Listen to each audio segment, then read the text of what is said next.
ଆଉ ଗୋଟେ ନୂଆ କବିତା ଗ୍ରାମପଥ। ଏ ଗ୍ରାମପଥ କବିତାର କବି ହେଉଛନ୍ତି ବିନୋଦ ଚନ୍ଦ୍ର ନାୟକ। କବି ପରିଚୟ ଜାଣିବା। ପ୍ରାକ୍ ସ୍ୱାଧୀନତା କାଳର କବି ବିନୋଦ ଚନ୍ଦ୍ର ନାୟକ ସୁନ୍ଦରଗଡ଼ ଜିଲ୍ଲାର ବାମଡ଼ା ନିକଟବର୍ତ୍ତୀ ତେଲିପାଳ ଗ୍ରାମରେ 1919 ମସିହାରେ ଜନ୍ମଗ୍ରହଣ କରିଥିଲେ। ଜଣେ ବାସ୍ତବବାଦୀ ରୋମାଣ୍ଟିକ କବି ଭାବରେ ଏହି କବିଙ୍କୁ କାବ୍ୟ ଚେତନାର ଉଷ୍ମିଷ ବିକଶିତ ହୋଇଥିଲା। ସ୍ୱାଧୀନତା ପରବର୍ତ୍ତୀ ସମୟରେ ଗ୍ରାମ୍ୟ ଜୀବନ ପ୍ରତି ଗଭୀର ଆସକ୍ତି ତାଙ୍କ କବିତାର ମୁଖ୍ୟ ବୈଶିଷ୍ଟ୍ୟ। ତାଙ୍କ କବିତାର ଆଙ୍ଗିକ ଯେମିତି ଗୀତିମୟ ସେମିତି ଗଦ୍ୟାତ୍ମକ। ସରୀସୃପ କବିତା ପୁସ୍ତକ ପାଇଁ ମର୍ଯ୍ୟାଦାଜନକ କେନ୍ଦ୍ର ସାହିତ୍ୟ ଏକାଡେମୀ ପୁରସ୍କାର ପ୍ରାପ୍ତ। ଏହି କବିଙ୍କ ରହିଛି ଅନେକ କବିତା ଗ୍ରନ୍ଥ। ଚନ୍ଦ୍ର ଓ ତାରା, ଇଳାବୃତ, ସାତ ତାରାର ଦୀପ, ନୀଳଚନ୍ଦ୍ରର ଉପତ୍ୟକା ଇତ୍ୟାଦି ତାଙ୍କର ବହୁ ଚର୍ଚ୍ଚିତ କାବ୍ୟ ପୁସ୍ତକ। ତାଙ୍କ କବିତାରେ ଜୀବନର ଶାନ୍ତ ସରଳ ନିଷ୍କପଟ ହସ କାନ୍ଦ ଭରା ଜୀବନ ଚିତ୍ର ଦେଖିବାକୁ ମିଳେ। ପଲ୍ଲୀ ଦୃଶ୍ୟର ବର୍ଣ୍ଣନା ସହିତ ସଂସ୍କୃତର ଜନଗାନ ମଧ୍ୟ ତାଙ୍କ କବିତାରେ ଦେଖାଯାଏ। ସେ 2003 ମସିହାରେ ମୃତ୍ୟୁବରଣ କରିଥିଲା। ଏବେ ଆମେ ତାର ମୂଳ ପାଠ ବିଷୟରେ ଜାଣିବାକୁ ଯିବା। ତା ପୂର୍ବରୁ କବିତାର ପୃଷ୍ଠଭୂମି ଜାଣିବା। ଗାଁରୁ ଯିବା ଆସିବା ପାଇଁ ପ୍ରତ୍ୟେକ ଗାଁରେ ପଥ ବା ସଡ଼କ ଥାଏ। ଏହି ପଥ ଦେଇ ଗ୍ରାମବାସୀମାନେ ଯିବା ଆସିବା କରନ୍ତି। ଏହି ମାଟି ରାସ୍ତା ବା ପଥ ଗାଁ ପାଇଁ ଅଧିକ ମହତ୍ୱପୂର୍ଣ୍ଣ। ଏହି ଗ୍ରାମ ପଥ ଦେଇ ନବବଧୂ ଗାଁକୁ ଆସେ। ପୁଣି ମୃତ୍ୟୁ ବେଳକୁ ଶବ ହୋଇ ଏହି ପଥରେ ଗ୍ରାମ ଶ୍ମଶାନକୁ ଯାଏ।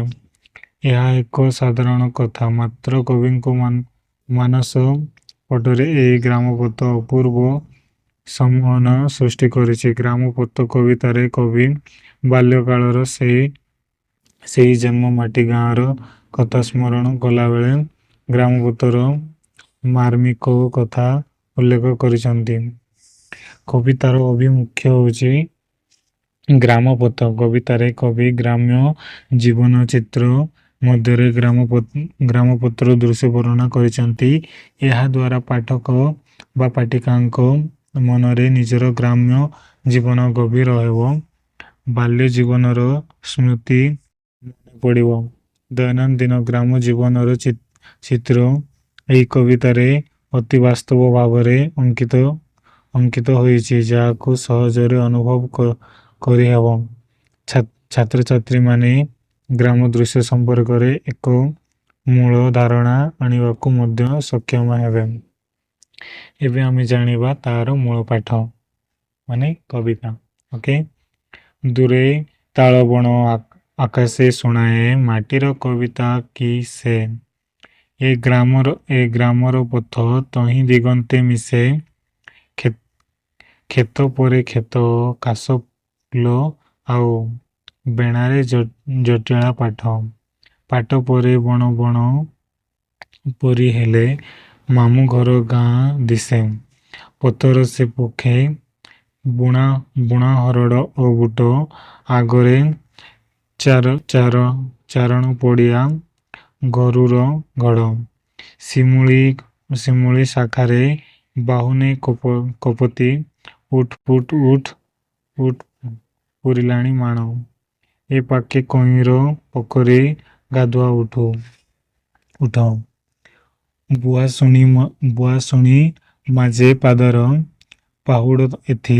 ମୁକୁଳା ବେଣୀରେ ପଖାଳେ ଦେଇଣ ମେଥି। ନଣନ୍ଦ ତାହାର ଅଧିକ ଚତୁରୀ, ଗାଲରେ ହଳଦୀ ମାଖେ। ହଲିଲା ପାଣିରେ ମୁହଁର ଛାଇକି ଦେଖି ହୋଇଶାଗ ଆଉ ପାଣି କାକରୁ ଲତା ମାଡ଼ି ମାଡ଼ି ଆସି ଟପିଲାଣି ଘର ମତା ସଜନାର ଶାଖୁ ଝରି ପଡ଼େ କେତେ ଫୁଲ ବାଡ଼ ବାଡ଼ ଦେହେ ପୁଣି ଅପରାଜିତାର ଛଟା ସେହି ପଥେ ପେରି ଗ୍ରାମ ବଧୂ ସାରି ସକାଳ ସ୍ନାନ ଏକା ଦୋଳିରେ ଆଙ୍କି ସଜଳ ଚରଣ ରେଖା ମା ପରି ଥରେ ଡାକିବାକୁ ପ୍ରାଣ ଲଡ଼େ। ପୃଥିବୀରେ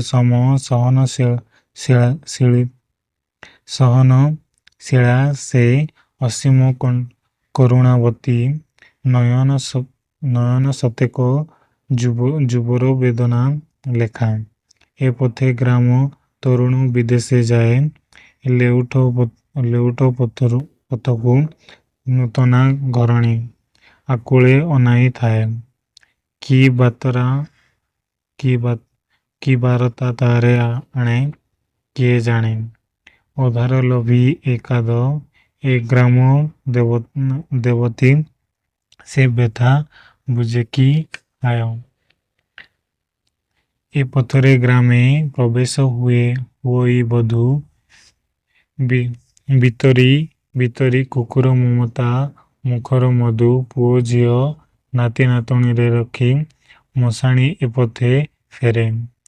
ଆସିବା ଜନରେ ସାକ୍ଷୀ ଏ ପଥ ଫେରିବା ଜନର ବନ୍ଧୁ। ଜନ୍ମ ଏ ପଥେ ଢାଳଇ ରଜତ ମାୟା କୁମାରୀ ଦଳର ମିଳିତ କଣ୍ଠୁ ସଙ୍ଗୀତ ଉଠେ ଆହା। ଧାନ କେତେ ତଳେ କୃଷକ ତରୁଣ ରାତ୍ରି ଶୟନ ପାଇଁ ପ୍ରାନ୍ତର ଡେଇଁ ଧାଏ ଦେଖ ବସାଣି ମେଘର ଛାୟା। ଦୋଳି ଘର ଛାଡ଼ି ଏ ପଥେ ଚଳଇ ଶାଶୁଘର ଗାଁ ଝୁଅ ମାଆର ପଣତେ ବନ୍ୟା ରଚେ। ଅମାନିଆ ଆଖିଲୁହ ଏ ପଥର ସ୍ମୃତି ଚେତନା ଲେଖକ ସେ କେଉଁ ଜନମ କଥା ଛାତି ଫାଟି ଯାଏ କ୍ରନ୍ଦନେ ତାର ବିଧାତା କିପାଇଁ ଏ ବିଧାନ କଲା କୁହ। ଶ୍ୟାମ ପ୍ରାନ୍ତରେ ଉଲଙ୍ଗ ଶିଶୁ ସମ ଏ ପଥା ଘୁମାଏ। ନୀଳନରେ ଯଥା ଛାୟାପଥ ମନୋରମ ଗ୍ରାମ ଯୋରଣାରେ ଲଙ୍ଗି ଏ ପଥ ସରଗ ସୀମାକୁ ଯାଏ। ସନ୍ନ୍ୟାସୀ ସେ କି ଭିତରି କରୁଣା ଧନ ବନ୍ଦନା ତଳେ କରହିଁରେ ଗ୍ରାମପଥ ବାଳକ ବେଳର ହେ ମୋ ପ୍ରିୟ ସାଥୀ ଆଉତ ଦଣ୍ଡବତ। ତରୁଣ ଦିନର କେଇ କୁଞ୍ଜ ତନୁ କର୍ପୂର ରେଣୁ ତୋର ବେଣୁବନ ବିତାନେ ମୁଁ ଆଜି କ୍ଳାନ୍ତ ଦିବସ ଯାପନରେ ଉପଗତ। ବିଖ୍ୟାସୀ ପ୍ରାଣ ପୀଡ଼େ ମତେ ଆହରହ ପାଥେୟ ବିହୀନ ପଥିକ ମୁଁ ମଣେ। ଯାତ୍ରା ଏ ଦୁରବହ କହି ଓ ତୁଳାଏ ଶୁଭ୍ର କରି ତା ତନୁ। ରାମ ନାମ ସତ୍ୟ ମନ୍ତ୍ରେ ଚଳିବି ତୋ ତୀର ଶ୍ମଶାନେ। କେବେ କହ। ଏଇ କବିତାର ଅଡ଼ିଓ ଯଦି ତମକୁ ଭଲ ଲାଗିଥିବ ତାହେଲେ ଚ୍ୟାନେଲକୁ ସବସ୍କ୍ରାଇବ କରିବେ, ଲାଇକ୍ କରିବେ ଏବଂ ତମ ସାଙ୍ଗମାନଙ୍କୁ ସେୟାର କରିବେ। Thank you so much for watching this video.